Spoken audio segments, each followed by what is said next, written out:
good viber. How are you doing today? It is your girl Esther Joy. She has her tea, and I got some chamomile. I don't know if that's how you pronounce it, but chamomile. It does make me feel calm.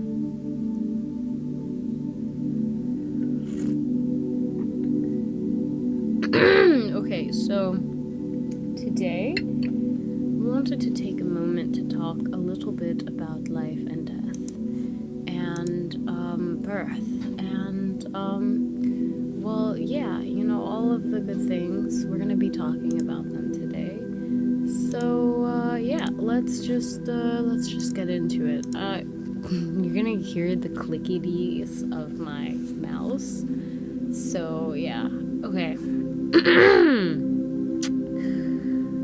Well, today is my solar return, so I am now 22 years old. I feel like an adult. No, I don't. I went shopping the other day for my family, and it was a fiasco.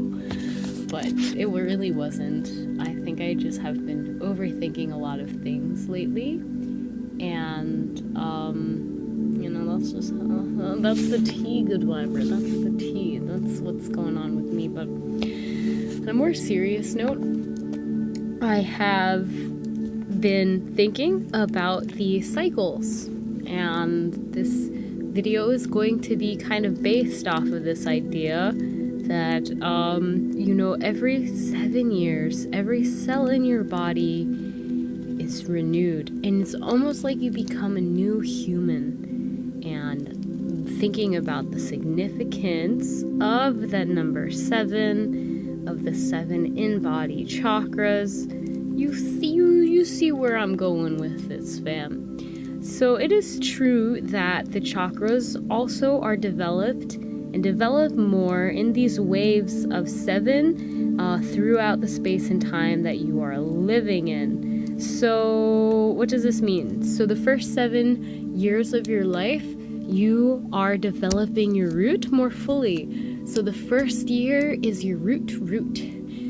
This is the first year as a child. You are creating, or you are structuring a more solid foundation. This means your literal body is going through changes to stabilize you. Stabilize you. You know, the baby's neck isn't as wobbly, and yeah. So the root is really you are coming out of your mother's womb, and you are now creating a foundation of safety and structure. I say you're creating, but you know, it's being manifested in that way. And then it goes up. So that's 7 years, and when you're around 7 years old, you get all the way to your root crown.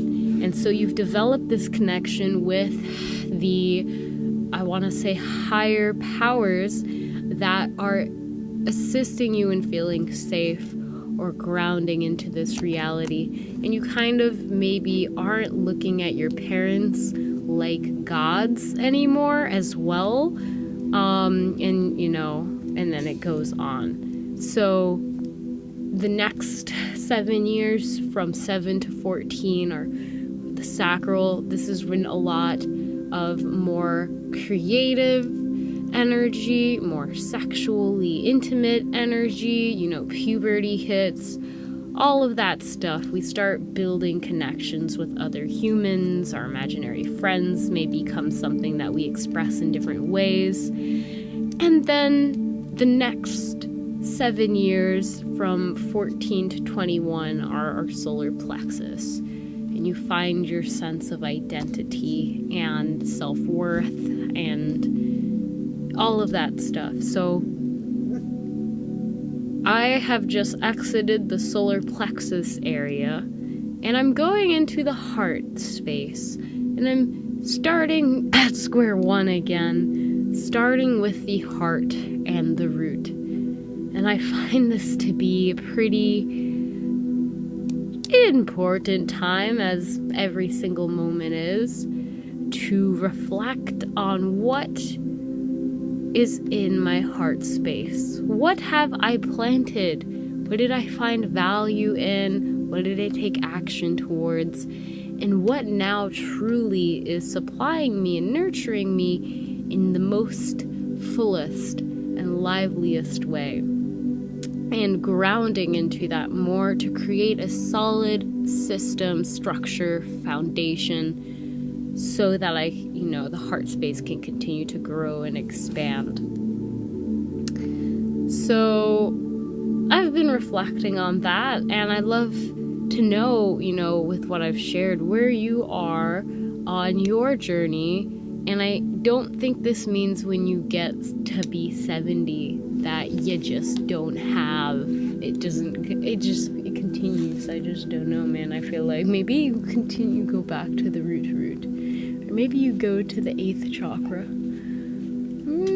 It's more of an analogy that I think has helped. It's pretty cool. So what is good? Thank you, Isaiah, for the birthday wishes. I'm gonna let my dog out because he knows, and I'm gonna talk a little bit about what I've been painting lately. Here you go. There you go. That's very good. Alright, so damn, fam, I feel a heaviness. So I have this pickle jar of water. I'm not sure, but I have been feeling that to store water. I have water for my plants and whatnot. Now I have more water. And I'm not gonna get into it. I feel like energetically I am being called to tap into my heart space more and to uproot some weeds as they come and go. And to uproot these weeds, it means you gotta go back to that instance of when they were once planted, which isn't always fun.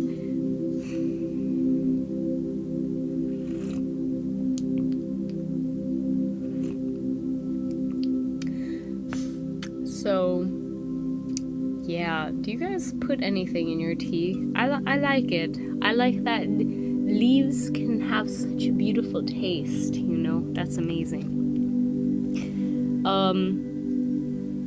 Yeah, so uprooting these weeds means that you must go deep into how it all started.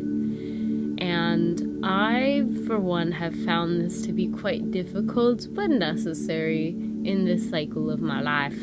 So things are being weeded and uprooted. Why don't I give an example? I don't really know if I have an example like that. Well, I guess I could say, I feel like I have been expressing myself in a more abstract way. And this comes through for me looking at even my sketchbook this year, guys. I'll be real. The drawings that I'm doing lately look more like children. A child has, and a child actually has in the back of my book, just painted around, than more technical things. Last year's sketchbook, at least we had things that kind of were working on those skills and technicality, but it's fine. I'm going into my own mind. So back on that topic.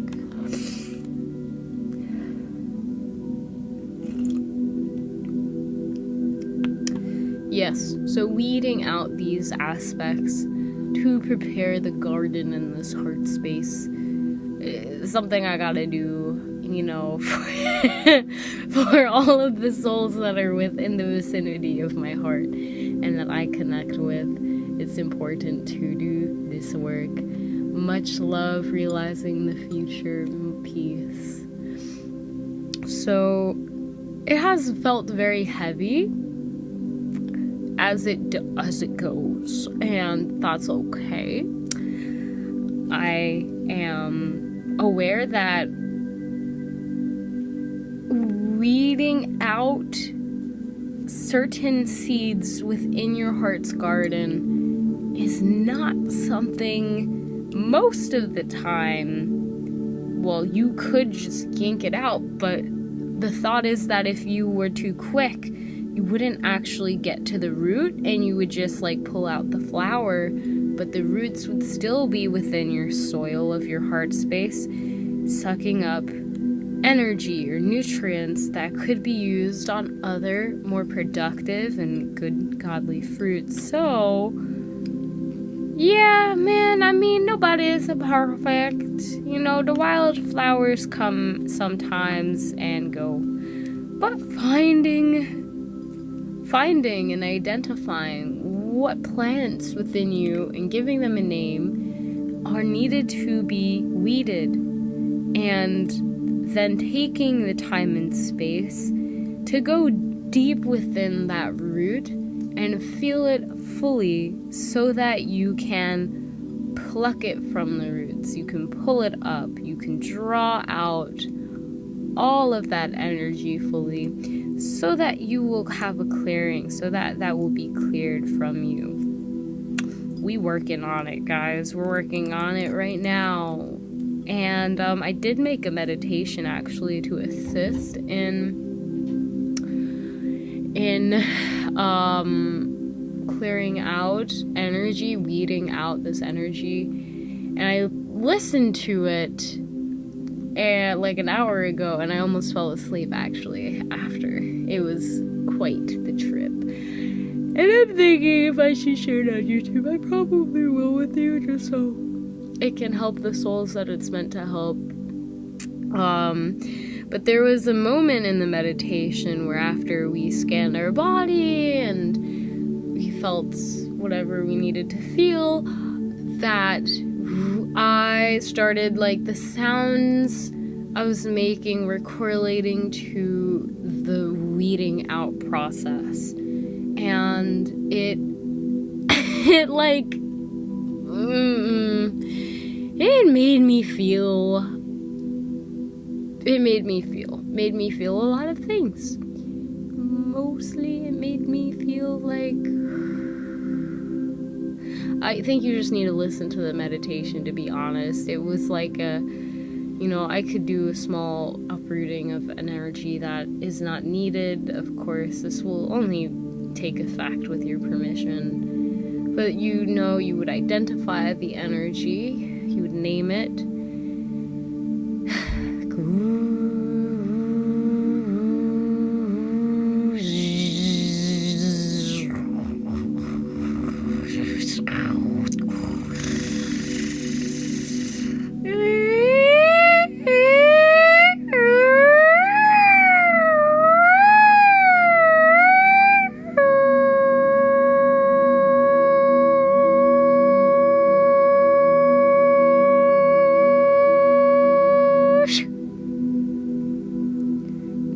It sounds similar to that.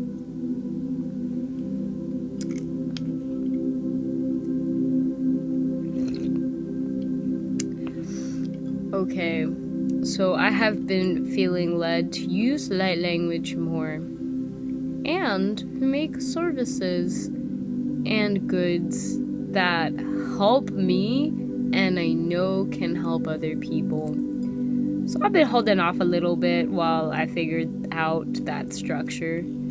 I mean, I haven't really been holding out. I feel like I've just been lazy. I've been procrastinating, guys. I've been procrastinating. There are things, but I know that, divine time. I'm working on them. There's no rush.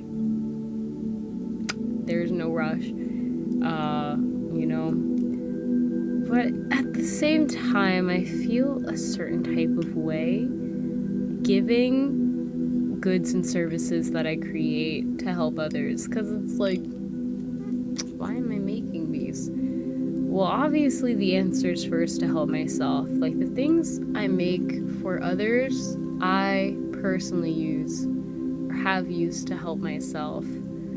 Like the chakra course I made because I wanted to be accountable to learning more about the chakras and also have a way to validate that this was useful information that could be understood and expanded upon from, with the help of others.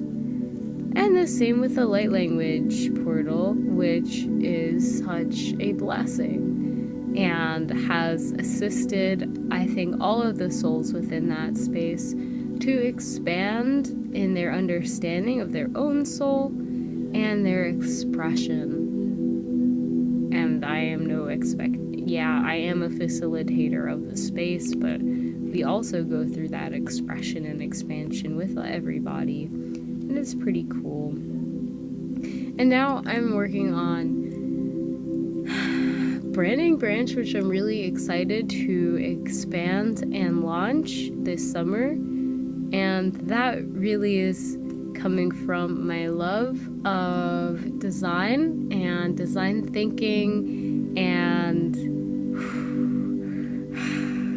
branding and strategy, just like organizing ideas so that they can be executed upon, but also the concept that each soul has something that is inherently valuable within them, that has a story and has people that it's here to serve. And it's a part of your mission, to bring it forth. It doesn't mean that it's always a part of your mission to have a really cool brand, but I feel like for the souls that it is for, I'm enjoying it because, again, it's helping me understand more about myself and those that I'm here to serve. There are other things that I know that, God willing, will come to fruition.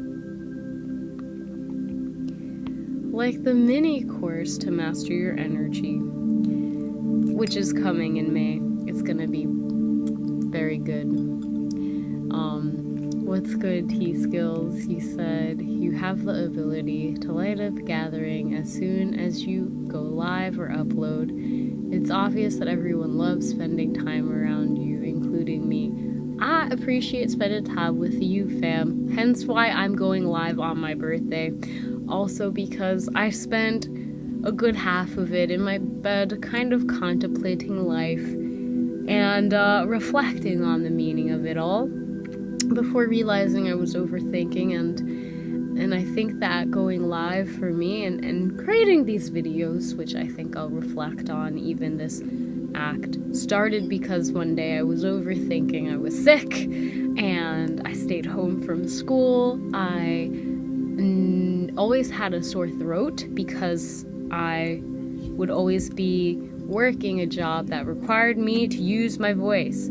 So in this case, it was swim instructing, and I would have to yell a lot, so I didn't really have a voice, and it was really easy for my voice being always raw to get, exposed to bacteria and stuff. So there were times where I'd get sick, and sometimes it would be I had to stay home. So I did, and I decided to make a YouTube video, and the first video I made on this channel, it is titled Be Gentle With Yourself, and I for sure made that video for myself. First off, I had no subscribers. Nobody knew that I made the YouTube channel in the first place, and I just felt like there was so much within me, and I was crying, and I felt emotional, and I felt like, what am I doing? And then I decided, okay, let's make a video and just talk it out. And so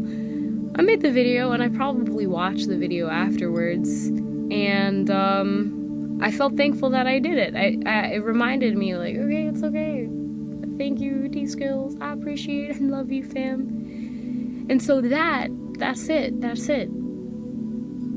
Solid. Everything that you do should be with the intention to help others and yourself. When you kind of build it up in a way where it's like, if I can pour water into my own cup,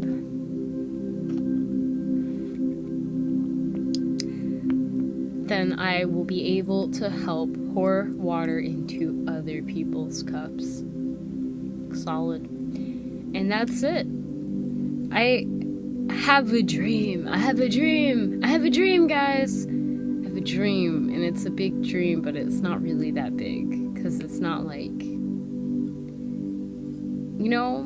I have a dream. I used to have a dream when I first started that I wanted to live in a van, and I wanted to, like, visit all these people, all my friends, I'd be like, I'm gonna go van, I'm just gonna drive around, and I'm gonna get high all the time. That was my dream back when I was like 17 to probably 19. And now I'm reflecting on that dream because it's changed drastically. Now I want to live a sober life where I can naturally tap into any energy that I feel is holistically healthy. And I want to have a farm. I want to have lots of trees that I can talk to and connect with, and people on the farm as well that can assist with maintaining it, and also just have that community that is supported and, supports me. I have a dream. And we know that dreams don't work unless you do. So, we out here. So the seed has been planted. Thank you, T-Skills. I trust that there will be a time. It's been planted. It's been planted.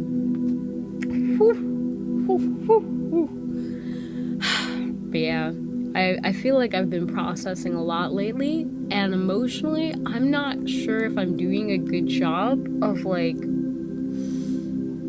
expressing that processing happening.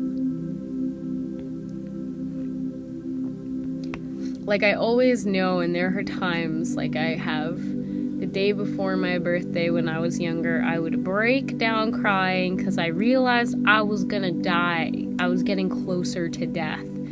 And it'd make me sad. And then I would think about, the ones that I love are getting closer to death as well, and this is temporary, and it'd make me sad. And that was when I was like 8. Now I feel more grounded. When I was 18, I did believe I was going to die. And this was a strong belief I held since I was like 5 or so. I just believed that I was going to die by the time I reached 18. Something was gonna happen and I was gonna just drop dead and die. So I didn't really worry too much about that, because what are you gonna do? There's nothing you can do. So I had that in the back of my mind, and then that's actually when I met somebody who told me about the secret, the law of attraction.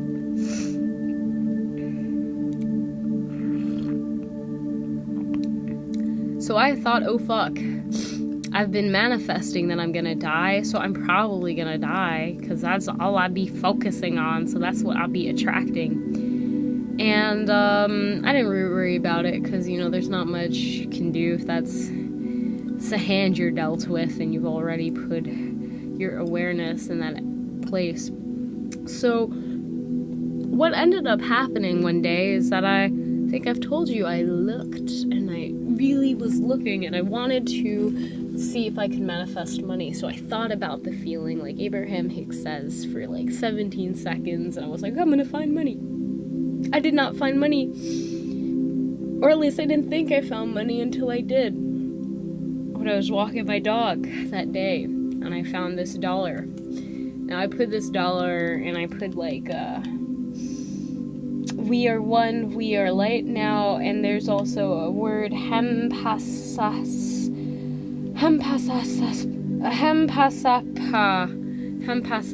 Yeah, guys, this is the $1 I found on the street. And I thought it was cool. The first things I saw were "In God We Trust." And I thought, all right, let me just trust God. That's what it's saying. Because I remember that day was the day before my 18th birthday. And when I found the $1, it really hit me that I might die just because of the law of attraction, and I've been thinking about this so hard for my whole life up until this point. So I just laid down on the ground for like a good 10 to 20, 30 minutes and just really felt what it felt like to be alive, thinking I might die in the next 24 hours. Wow, Esther, you're so dramatic. Oh, but, So, obviously, bitch, I didn't die. I'm here. It's been 4 years. If God didn't want me to die, he could have took me out a long time ago. So I'm not worried about that. But now I really think, like, okay, after that day and after my birthday, I was still a bit convinced I was going to die. Just a bit. I was still convinced that it was going to happen. And I ended up going to California that year for the first time by myself. And when I was in California, it was for a seminar from one of my favorite YouTubers at the time that talked about the law of attraction, Eric Ho, which is now known as Master Seriakashana. Now, I went back when Eric was still called Eric Ho, before he got too big for his own ego, but that's another story. I still respect him. He's a great human being soul. I think I got a free ticket, and so I decided to just buy a ticket, go to California for the weekend, and go to this live seminar. And I had never done nothing like that, but it didn't matter. If I was gonna die in my 18th year, I'm gonna make the most of it. Thank you. I'm thankful I'm here too, guys. I'm thankful you're here on this timeline with me. Hi, Key. I love and appreciate you. But yeah, I dropped my phone in the toilet. Never met the person that I was in the Airbnb with. And it was directly over a homeless shelter / church. So every morning I'd wake up and I look out the window and I see like all these homeless people like pushing their shopping carts out of the church and like waking up. And it was harmonious. It was nice. It was a good time. I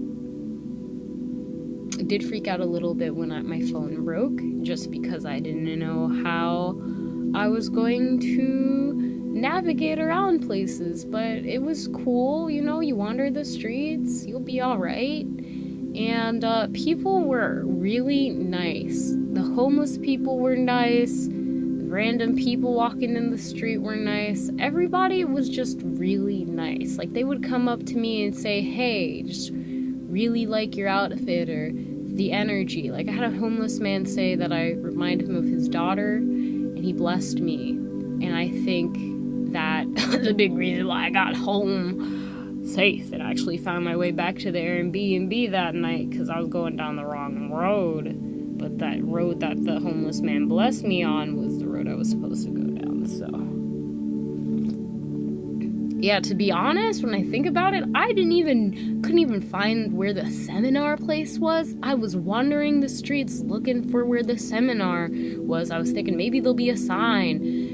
There was nothing, but there was this one dude without any legs on a wheelchair selling candy bars, and I was hungry, so I bought one from him, said God bless, told him to keep the change, and then I realized he was right in front of the building that the seminar was at. And so God works in mysterious ways.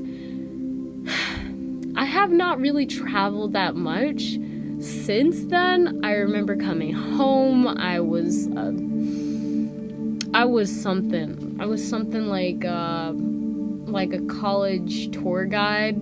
So when I came home, I was like, that's what I was doing and working, and pretty much just started working.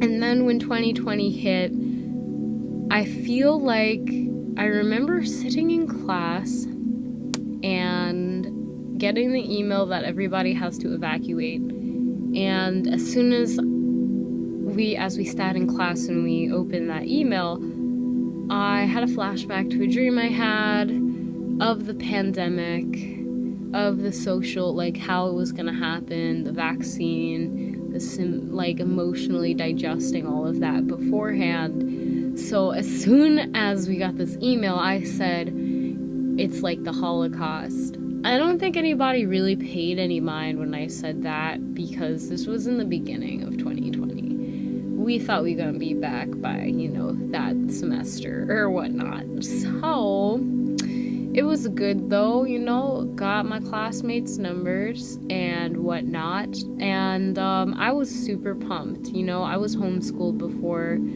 high school or college, so I knew how to learn alone. I know how to teach myself. I know how to, do things at home. So I felt thankful. I was pumped, to be honest, for the past year and a half. I was pumped. And also, this did not help my porn addiction though, because that was still there. That was still a thing. And so there were people that I met along the way that helped straighten and correct it one way or the other, so that I could kind of release a lot of the heaviness and the behaviors and energy. But yeah, I'm realizing that I kind of have been self-isolating, and it kind of feels like I have kept myself in a little box, because I was like Jackbox. I'm gonna pop out and I'm just gonna be like, what's good? And I find myself when I do go back to the school, because now they don't have masks and whatnot, and I'm still helping out with a lot of organizations over there, I will get overwhelmed pretty quickly because of the human interaction. Like, for instance, I went to share a poem, and then the vice president of the college asked me if I wanted to start a club, and then this kid I used to teach, it was just a lot. And then I was like, oh my gosh, all these people and emotions, and I'm like, how do people do this every day? It just seems like a lot for me personally. But I realized that that's pretty, there was a time in my life where that was the normal, and I absolutely loved it, because it was just a way to connect with many people at once. But now I'm finding that it's more of bringing back down to a centering place where it's not getting overwhelmed and doing a million things, and just kind of grounding. So I don't know, maybe these reflections will help you in some way. But yeah, so I'm a little nervous, to be honest, to pop out of my box right now, get out of the cocoon and spread the wings and fly, because I know that implies some level of energy that I'm not sure I have fully. And I think maybe that's just me and my limiting beliefs or whatnot, because at the same time I feel so thankful. I'm working on projects that I never thought I would work on. I'm learning things that I really love to learn about, and I get to talk to you beautiful souls and share this part of the journey. It's an honor, and thank you, JT Cosmic Being. It is an honor and a blessing, and I am working through these things with you, fam. I am not perfect. I never will be. I seem to be a little bit lost, but I'm being gentle with myself, knowing that God has a purpose for all things. I'm still alive. I made it. I never thought I would make it this far, to be honest. I'm 100% being honest. My plan as a child was that I was going to die when I was 18, and I didn't have any future plans, but I did have this one plan that when I was 18, I thought I was going to adopt a son of 13 years old. I don't know why, but I might still. I don't feel like I'm old enough to do that yet, though, so we'll give it maybe another year. We'll see. I'm in no rush. Maybe when I get my own place and land. Free labor. No. I'm sorry. That was God. Alright, well, thank you for joining today's tea time. I hope that you also, you drank your tea, you enjoyed the rest of your day, and that you are able to reflect on your life so far. What stories have come up? How are you being more gentle with yourself? And also just tapping into this energy of regeneration. So I am alive. We are alive. Thank you. It is my birthday. So yeah. I'm thankful to be able to experience it with you, and I hope that you enjoy the rest of your day. Thank you for taking some time to listen in and connect, and I pray that you found value and that it will assist you and enrich your life in some way. God bless. Namaste.